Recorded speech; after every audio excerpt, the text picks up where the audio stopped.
If you think Satan waits until you're weak to attack, you're wrong. He attacks when you're closest to God. Right after a powerful prayer, you become visible in the spirit, marked, targeted, dangerous. Why does this happen? Why does the enemy, Satan, attack you right after you have connected with God? It seems unfair. It is a spiritual battle. This is not a sign that your prayer failed. In fact, it is often a sign that your prayer was very powerful. You have become a threat. There are 4 reasons Satan hits you immediately after prayer, and the last one is the most brutal. The first reason is that Satan wants to steal what you just received. Prayer is not just talking. It is also receiving from God. You may have received peace. You may have received a new idea. You may have received a specific promise or revelation from the Bible. Jesus talked about this in the parable of the sower. This story is found in Mark, chapter 4. It explains this strategy perfectly. Jesus said a farmer planted seeds. Some seed fell on the path. It was good seed, but it was exposed. It just lay on the surface. What happened next? Mark 4:15 explains it. Satan comes immediately and takes away the word that was sown in them. The timing is key. He does not wait. He attacks immediately. He knows that if the seed, God's word or peace, stays, it will grow. It will produce fruit in your life. Your heart is the soil. The peace or promise you got in prayer is the seed. After you pray, that seed is fresh. It is vulnerable. Satan's attack is designed to snatch it. He brings a sudden, chaotic situation. He wants you to forget the peace you just felt. He wants you to react in the flesh, to get angry, to worry, or to fear. If you do, you have let him steal the seed. He wants to exchange God's peace for his chaos. He wants to replace the truth you heard with a lie. He is a thief. Jesus called the devil a thief in John 10:10. He comes only to steal and kill and destroy. He wants to steal your breakthrough. The peace you just felt is your strength. The clarity you received is your weapon. He wants to take it before you can use it. So he creates a distraction, a sudden argument with your spouse, a frustrating email from your boss, a bad memory that pops up. All these things are designed to get your eyes off God, to get you to focus on the problem, not the promise you just received. This is his first and fastest tactic. He is trying to undo the good work that was just done in your heart during your prayer time. He does not want that seed to take root, because if it does, it will change you. It will make you stronger. He cannot allow that. So he hits you fast.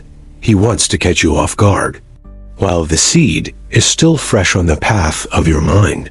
How do you fight this? You must guard your heart. Recognize the attack. Hold on to the peace God gave you.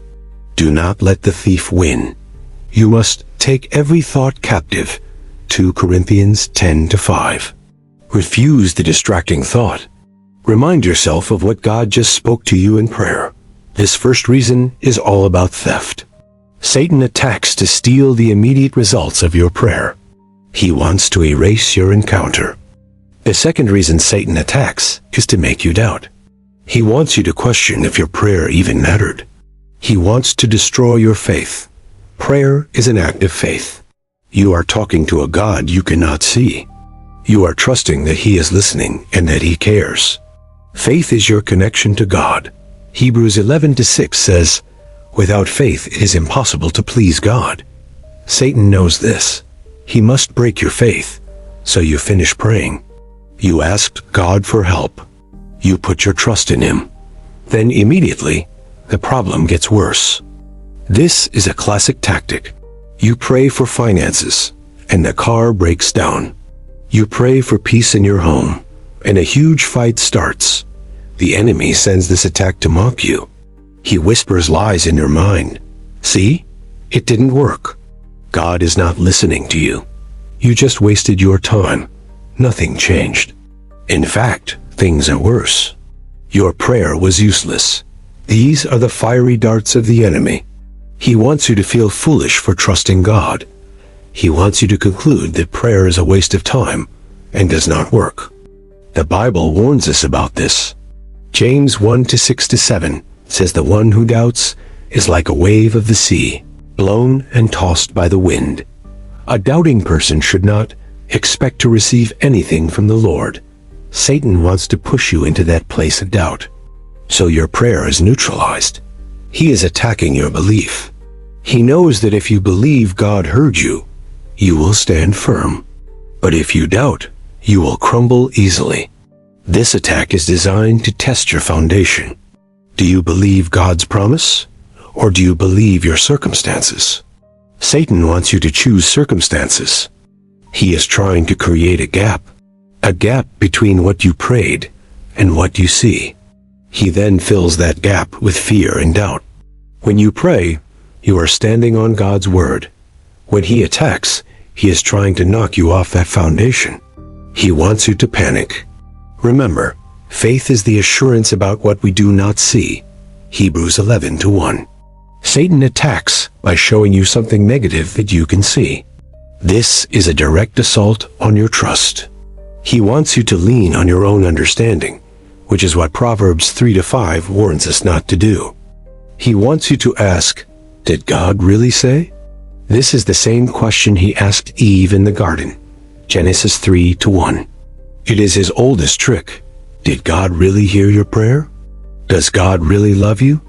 These doubts are the bullets he fires right after you leave your prayer time. You must recognize this attack. It is not a sign that God is absent. It is an attack on your faith because God is present. The second reason is doubt. He wants to make you question God's goodness, God's power, and God's willingness to answer you. He wants to break your trust. The third reason is to discourage you from ever praying again. This is a long-term strategy. It is about making prayer seem too difficult or painful. The devil hates prayer. Prayer is the system God created for us to access heavenly power. Prayer changes things. Prayer moves the hand of God. Satan knows that a prayerless Christian is a powerless Christian. He has nothing to fear from you if you are not praying. So he must stop you from praying. How does he do this? He creates a negative association. He makes you connect prayer with pain. If every time you pray, a crisis follows, you will eventually become afraid to pray. You will think, last time I prayed, all this trouble started. This is a clever and subtle trap. He wants you to become superstitious. He wants you to believe that prayer stirs up trouble. This is why 1 Peter 5-8 is so important. Be alert and of sober mind. Your enemy, the devil, prowls around like a roaring lion, looking for someone to devour. He is prowling. He is watching. He sees you go to pray. He waits for you to finish. Then he roars with a new problem. This roar is designed to intimidate you, to make you run, to make you abandon your post of prayer. He wants to silence you. He is trying to condition you. Like a negative experiment, prayer equals pain.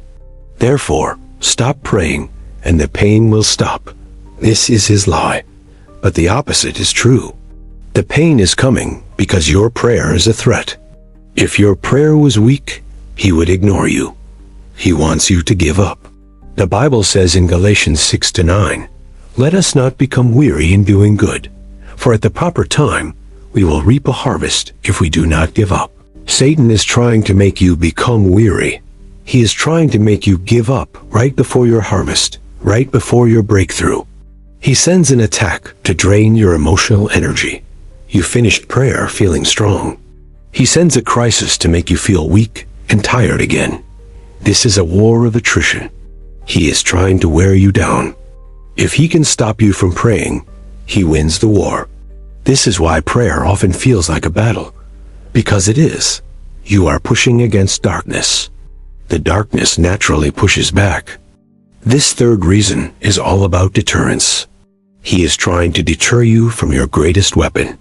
He is trying to put your sword of the Spirit back in its sheath. He wants you to be a quiet, compliant, and powerless believer.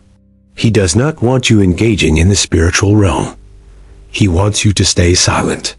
So, when this attack comes, see it for what it is. It is a desperate attempt from a defeated enemy. He is trying to scare you away. Do not be discouraged. Be encouraged. Your prayer is obviously working. It is making the enemy very nervous. So you should pray even more. The fourth reason is that your prayer was an attack. We often think of prayer as defensive. We ask God for protection and for help. But prayer is also offensive. It is our primary weapon in spiritual warfare. We are not just victims.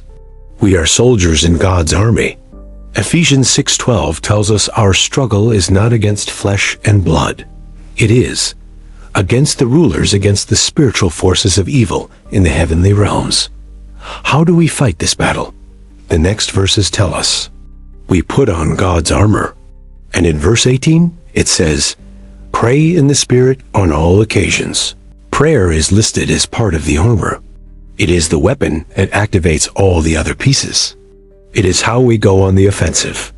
When you pray for your unsaved family, you are attacking the darkness that blinds them. You are fighting for their souls. This is an act of war. When you pray for your city, for justice, for your church, you are pushing back the enemy's territory. He will not like this at all. You just spent time in God's presence. You charged up your spiritual weapons. You came out of prayer full of God's power. You are now a threat. You are a light in the darkness. The darkness hates the light. It will try to extinguish it. The attack you face is a counterattack. You just hit the enemy's kingdom with your prayers. Now, he is hitting you back. He is trying to punish you for praying. He wants you to think it is not worth it. He is trying to show you that if you mess with me, I will mess with you. We see this in the book of Daniel. In chapter 10, Daniel prayed and fasted. He did not get an answer for 21 days. Why? An angel finally came. He said, "Since the first day you set your heart, your words were heard, and I have come in response to them." But, the angel said, "The prince of the Persian kingdom resisted me 21 days. A demonic force fought the angel because of Daniel's prayer. Daniel's prayer initiated a visible battle in the spiritual realm. Your prayers do the same thing. You are engaging in that same battle. So when you finish praying, the battle may just be heating up. The enemy is now responding to the threat you just posed in the spirit. This is not a sign to stop. This is a sign to stand firm. Ephesians 6:13. You have just engaged the enemy. You must hold your ground. This fourth reason shows your prayer has power. It is not a weak complaint. It is a powerful weapon that sends shockwaves into the enemy's camp. He is attacking you because you are dangerous to him. Your prayer is dismantling his plans. This is why he fights back so hard. He is reacting to your spiritual authority. You are seated with Christ. Your prayers have power. The attack is his fearful, desperate response. So, let us review these four reasons. They all work together. They reveal the enemy's desperate strategy against you and your prayer life. First, he attacks to steal. He wants the peace and revelation God just gave you. He sends a distraction to snatch that seed immediately. Second, he attacks to create doubt. He makes your circumstances look worse. He wants you to believe God did not hear you, and that prayer is useless. Third, he attacks to discourage. He wants to make prayer a painful experience. He wants you to become weary and give up right before your victory. Fourth, he attacks as a countermeasure. Your prayer was an act of war. You attacked his kingdom, and now he is fighting back. In all four cases, the attack is actually a compliment. It is a sign that your prayer was heard. It was powerful. It was effective. A weak, faithless prayer is ignored by the enemy. A powerful, faith-filled prayer gets his full attention. He must try to stop it. So, do not be afraid. Do not be confused. The Bible says, "Do not be surprised at the fiery ordeal that has come on you to test you." 1 Peter 4:12. This test is proof that your faith is genuine. This attack is proof that your prayer is a real weapon. The enemy is taking you seriously. How should you respond? You must stand firm. After you have prayed, having done all, to stand. Ephesians 6:13. Do not retreat. Put on the shield of faith, with which you can extinguish all the flaming arrows of the evil one. Ephesians 6:16. Those doubts are flaming arrows. Remember that the enemy is already defeated. Jesus disarmed the powers and authorities, triumphing over them by the cross. Colossians 2:15. You are not fighting for victory. You are fighting from victory. The battle is already won. You are just enforcing that victory in your life. So, when the attack comes after prayer, recognize it. Name it. This is a demonic attack. It is only happening because my prayer was powerful. Stand firm in your faith. Hold on to the peace God gave you. Do not doubt. Do not be discouraged. Your prayer is working. Keep pressing on.